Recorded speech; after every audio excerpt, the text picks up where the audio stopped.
qui vient de plus en plus nombreux avec le soleil de plus en plus fort, là, comme nous disait notre ami René Milla, un grand serviteur du sport cycliste. Bien négocié au mieux avec peut-être Steve Bourjal, voilà, qui a pris le meilleur départ derrière. Eh bien, on a un Guillaume Perrault pour le moment en deuxième position. Il me semble que c'est David Bonhomme peut-être qui est en troisième position, Clément Venturini qui est en quatrième position, donc David Bonhomme qui est rejeté un tout petit peu plus loin. Voilà, eh bien les coureurs qui sont en train de se mettre en place, qui a réalisé le meilleur départ, Guillaume Perrault, voilà, qui est là, David Bonhomme, Clément Venturini, donc qui sont là, Luis Valenta, qui est là aussi. On a Bertrand Sainz qui est en train d'accrocher le bon wagon. On a Julien Maître qui est là. On a Jérémy Duperron et Fabrice Meunier-Caru. On a Grégory Pascal aussi qui a pris un excellent départ avec Julien Farnier qui est aussi dans les tout premiers les coureurs. Eh bien, qui vont arriver de ton côté, Alain, véritablement départ intense avec un départ canon de celui qui porte les couleurs du Grenoble Métropole 38 avec eh bien, Steve Bourjal qui a réalisé le meilleur départ pour le moment.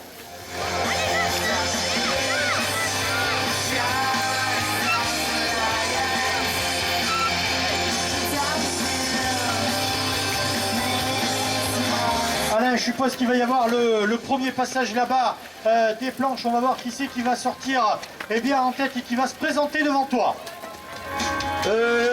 Oulala, c'est difficile. Bien sûr que c'est Guillaume Perrault. Voilà, un public absolument extraordinaire. David Bonhomme, Guillaume Perrault au commandement, Clément Venturini, Steve Bourjal, Bertrand Sainz, Julien Maître, Jérémy Duperron, Fabrice Meunier-Caruse, on a Julien Farnier, Christophe Cavazana, Lionel Charvolin, Aloïs Valentin, Nicolas Doublier, on reconnaît également Jean-Baptiste Pinson, il y a là Alexandre Savoie, et donc tout ce peloton est tiré au combien impressionnant, c'est grandiose. C'est super, et juste derrière, eh bien, le coureur de Canchevrillon, on va voir, eh bien, derrière, voilà, Fabrice Meunier-Caru, qui est juste là. Il est là, Fabrice Meunier-Caru. Il a le podium qui est pas loin pour Fabrice Meunier-Caru. Il est avec Julien Maître qui l'accompagne, Jérémy Duperron avec le maillot du VC Caladois. Et là, Luis Valenta. Il est là, Luis Valenta, il va arriver tout de suite. On a Julien Hommes qui en attendait, qui sont là. On a Christophe Cavazana qui est là aussi, qui va boucler ce premier tour. Qui s'est déjà imposé à 5 reprises depuis le début de la saison. Eh bien, le ton est donné. Guillaume Perrault, juste dans son sillage. Voilà, David Bonhomme, Bertrand Sainz, roue dans roue également, quelques longueurs. Ouh là là là là! Quel feu d'artifice! On a maintenant Fabrice Meunier-Caruse, Julien Maître, Jérémy Duperron. Et puis on a Aloïs Valentin maintenant au niveau des plans au terme de cette épreuve. Et puis ensuite, sous les couleurs du Vélo Sprint Romanais Péageois, nous reconnaissons Julien Farnier.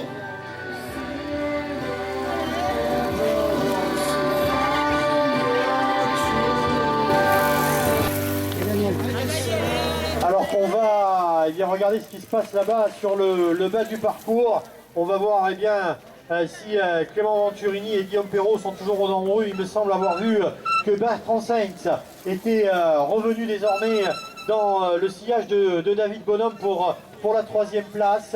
On va eh bien, voir, oula, attention, il me semble que c'est Clément Venturini qui est parti tout seul. Eh bien oui, Clément Venturini qui est parti tout seul aux avant-postes. Guillaume Perrault qui eh bien, visiblement a des ennuis là-bas de l'autre côté du circuit. Guillaume Perrault qui eh bien, est en train de prendre la descente là-bas, mais qui a cédé beaucoup de terrain à Clément Venturini qui est en train de voir revenir Bertrand Sainz et David Bonhomme, des ennuis mécaniques certainement pour Guillaume Perrault qui hier lors de la reconnaissance, on le rappelle, avait déjà cassé une patte de dérailleur pour le coureur de Saint-Etienne. Et derrière, eh bien, c'est Fabrice Meunier-Caru qui est en train d'arriver là aussi, d'en terminer avec ce nouveau tour. Voilà donc tous les coureurs qui terminent maintenant là-bas avec la partie haute du circuit. On est en train de plonger là-bas autour du stade, mais Clément Venturini qui est parti désormais aux avant-postes. On va voir, bien arrive désormais David Bonhomme, Bertrand Sainz, qui de refaire son retard. C'est Guillaume Perrault, le coureur de Saint-Etienne. Dans son sillage, Bertrand Sainz. Voilà. David et Bertrand roue dans roue ici au sortir des planches. Et puis on devine Guillaume Perrault qui remonte, mais avant il y a donc Jérémy Duperron. Voilà Jérémy Duperron, Guillaume Perrault au niveau des planches à leur tour. Voilà Jérémy est aux planches, Guillaume Perrault, et puis Julien encouragé très fort. Tout le travail qu'il effectue depuis des jours et des semaines, et il est là, tranquille, les meilleurs, niveau des meilleurs. Voilà, Fabrice qui a vu Julien Maître à son tour aux planches. Voilà. Par contre, on peut avoir une coupure de musique, s'il vous plaît.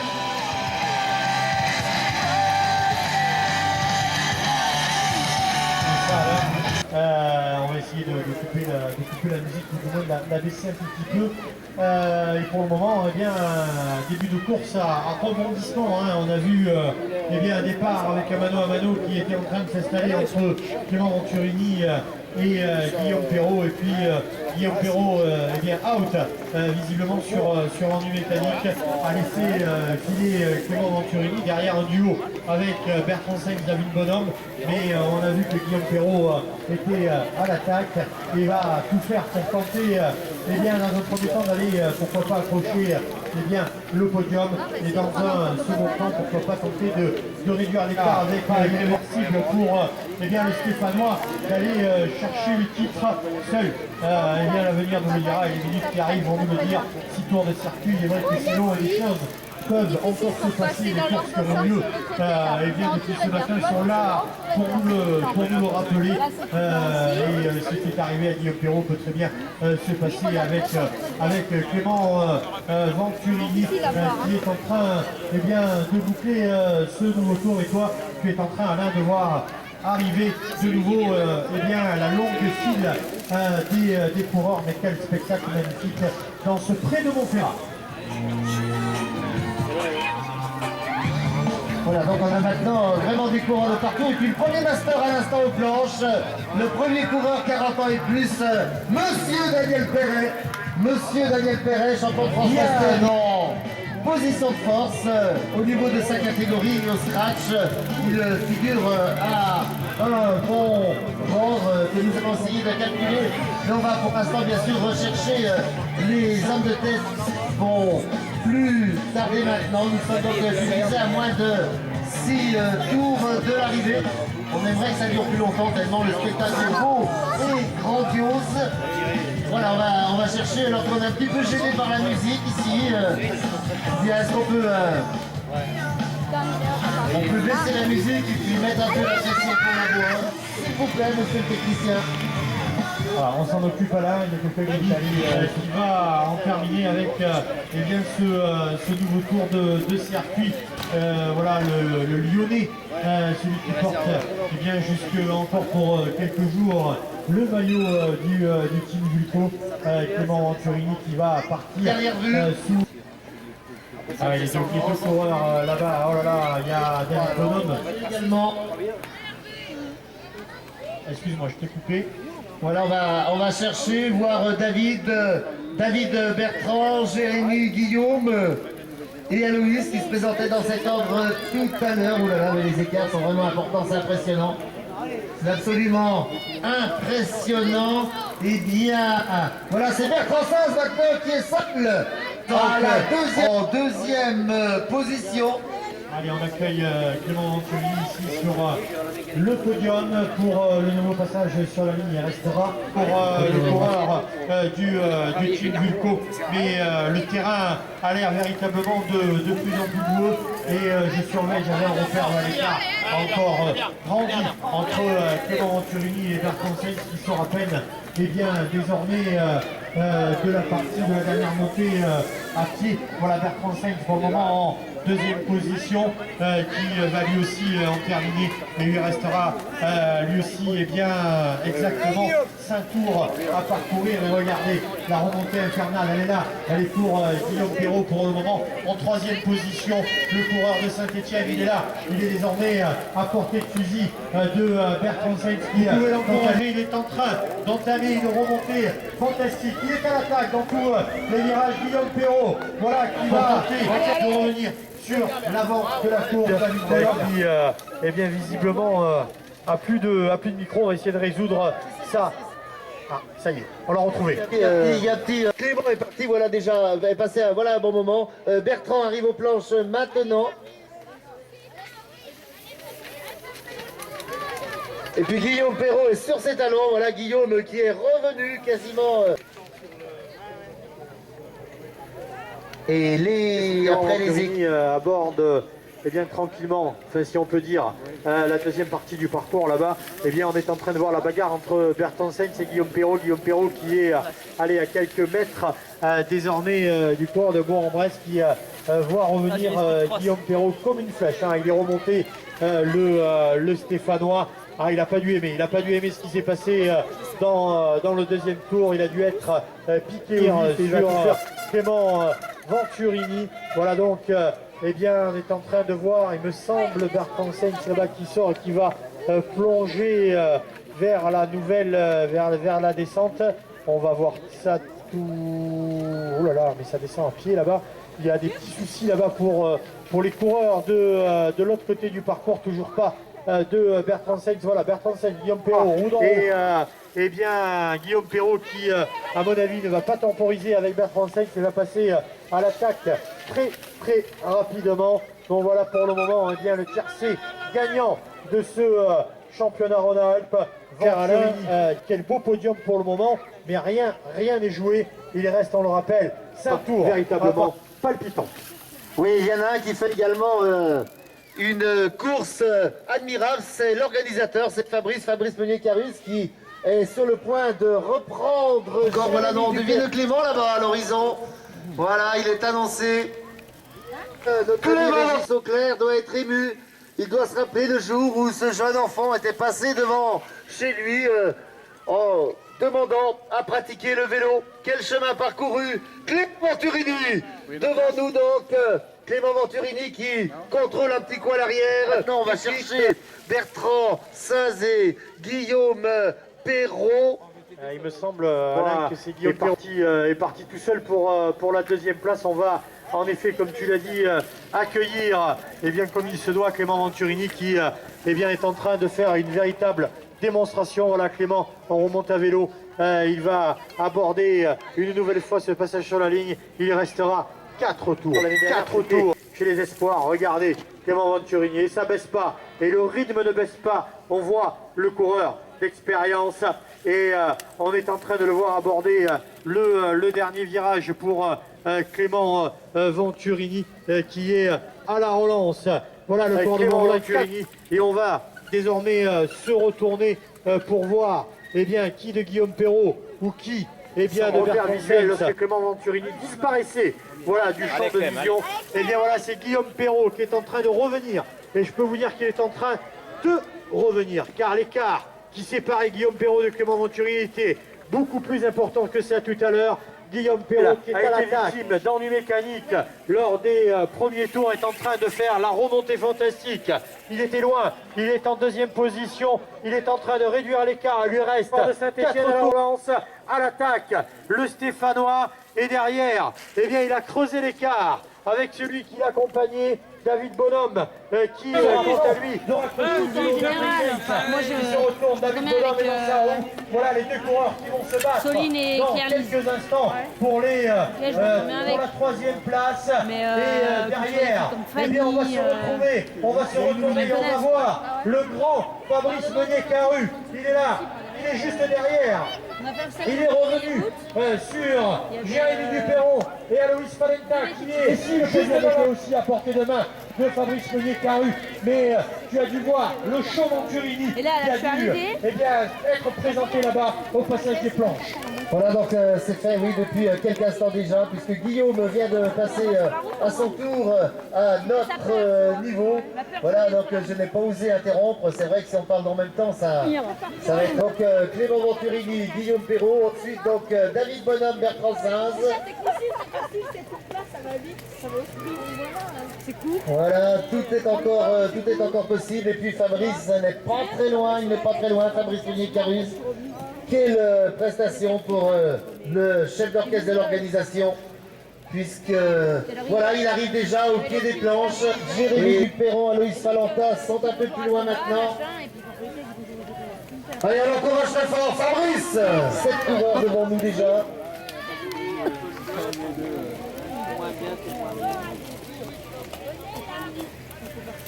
Voilà, j'essaye de voir ce qui se passe là-bas de l'autre côté du sourire de son vélo. J'espère que ce n'est pas un des leaders de la course qui va encore subir des ennuis mécaniques. Mais pour le moment, je n'ai pas vu passer Clément Venturini. On attend, je vais surveiller tout ça. D'ailleurs, je n'ai pas vu passer non plus Guillaume Perrault.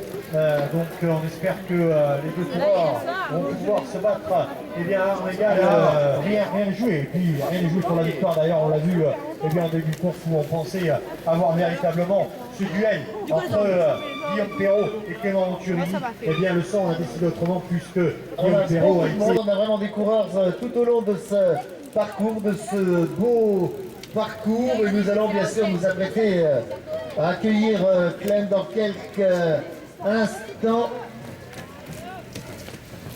Et bien voilà, il est là, il arrive. Et combien est-ce qu'il va nous rester voilà, Clément Venturini. Clément Venturini, le jour la grande perte du jour, même si pris en charge par Guillaume Perrault, on peut s'attendre à une bagarre intense jusqu'au dernier kilomètre. Il faut bien savoir que Guillaume Perrault est un des rares coureurs capables de montrer sa roue arrière à Francis Mouret. C'est dire la valeur du coureur stéphanois que nous allons accueillir ici sur la partie bitumée dans quelques instants. À moins, Simon, que tu reprennes possession du micro pour accueillir Clem. Ouais, voilà, il arrive, Clément Venturini, il est là. Il est dans les derniers mètres de ce nouveau tour de circuit. Clément Venturini qui essaye de se frayer un chemin parmi désormais les coureurs doublés. Voilà Clément Venturini qui arrive, il lui restera 3 tours, hein, c'est ça, je dis pas de bêtises. Voilà, je vais vous demander d'accueillir celui qui porte eh bien, le maillot du team Vulco, Clément Venturini. Il est là, 3 tours pour Clément Venturini à la relance. Il arrive à réduire tant soit peu l'écart avec le coureur devant Velin. On avait un repère visuel entre les deux coureurs. Et bien l'écart stabilisé pour le moment entre les deux coureurs. Autant dire qu'on se rend à distance coup pour coup, car là, mesdames et messieurs, vous avez le gratin du cyclocross français qui est en train de batailler aux avant-postes.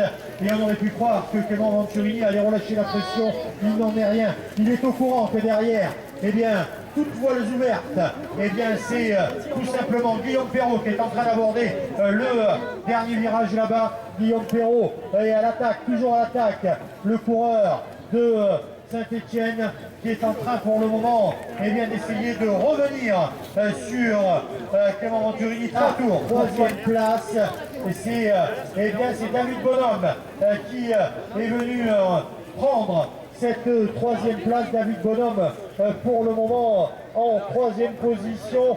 Et il a creusé l'écart lui aussi sur Bertrand Sainz. David Bonhomme qui a profité de la mi-course pour véritablement passer la surmultipliée. David Bonhomme, là aussi, coureur d'expérience, souvent placé, il est là, toujours présent dans les grands rendez-vous. Regardez le coureur de Cangevrier qui aborde lui aussi ce dernier virage. Voilà pour David Bonhomme, 3 tours pour Canavi, 3 tours pour consolider cette troisième place. Et derrière, on est en train de regarder un coureur qui est en train d'arriver, c'est Bertrand Sainz. Il est là, Bertrand, il va lui aussi aborder. Le numéro est annoncé.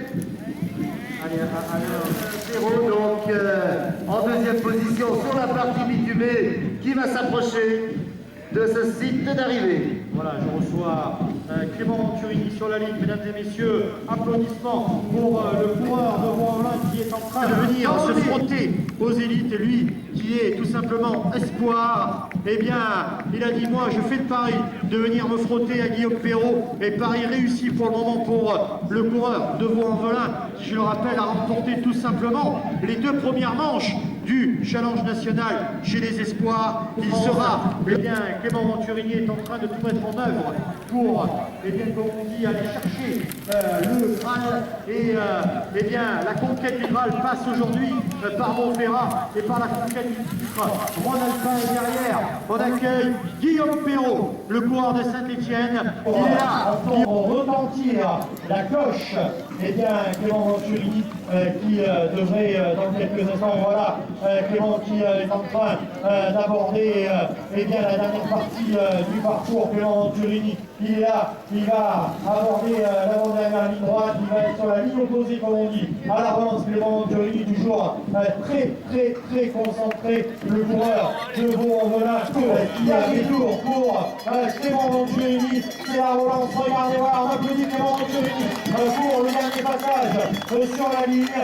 Clément Venturini je vais pas loin. Voilà la poursuite de Clément Venturini, puis l'innovation pour le monsieur suivant. La manche, c'est monsieur Daniel Perret. Il est là, il a été champion de France. C'était dans les années 70, récemment titré chez les Masters. Daniel Perret, dernier tour pour Daniel Perret, il mène le bac pour le moment chez les Masters au niveau dernier tour pour David Bonhomme, pour le coureur de Cangevrier. On va surveiller derrière, voir si on voit arriver Fabrice qui est là, super de championnat. Fabrice Menet-Caru, allez au Masson, Fabrice Menet-Caru. Si tu pouvais pas aller mieux, ces derniers tours de roue, dans un ici à Montferrat pour le championnat royal, on va sauver, mesdames et messieurs, pour monsieur Clément Venturini, champion Rhône-Alpes. On va sauver, mesdames et messieurs, magnifique victoire pour Clément Venturini. Il peut le saluer, son maillot de Rouen-en-Velin. Saint-Étienne, il est là, Guillaume Perrault, deuxième aujourd'hui. Ovation pour M. Guillaume Perrault, qui s'est battu jusqu'au bout.